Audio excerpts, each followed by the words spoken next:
കുട്ടികൾക്ക് ഇഷ്ടപ്പെടുന്ന ഹോജ കഥകൾ. ഹോജ ജീവിച്ചിരുന്നത് തുർക്കിയിലെ അക്സഹിർ എന്ന സ്ഥലത്തായിരുന്നു.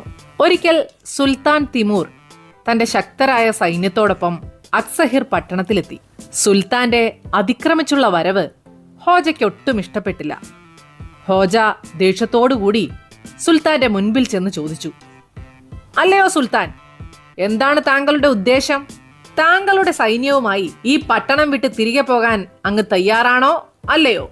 സുൽത്താൻ വളരെയധികം ആശ്ചര്യത്തോടെ ഹോജയെ നോക്കി. ഹോജ എന്താണ് ഉദ്ദേശിച്ചതെന്ന് അദ്ദേഹം ചോദിച്ചു. അതേ ഗൗരവത്തോടെ ഹോജ ചോദിച്ചു, "വേറൊന്നുമല്ല എനിക്കറിയേണ്ടത്. താങ്കളുടെ സൈന്യവുമായി ഈ പട്ടണം വിട്ട് തിരികെ പോകാൻ അങ്ങ് തയ്യാറാണോ അല്ലയോ?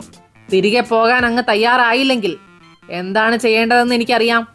ഇത്തവണ സുൽത്താന് കലശലായ ദേഷ്യം വന്നു. സുൽത്താൻ ദേഷ്യത്തിൽ ചോദിച്ചു, "ഞാൻ തിരികെ പോകാൻ തയ്യാറായില്ലെങ്കിൽ നീ എന്തു ചെയ്യുമെന്നാണ് പറയുന്നത്?"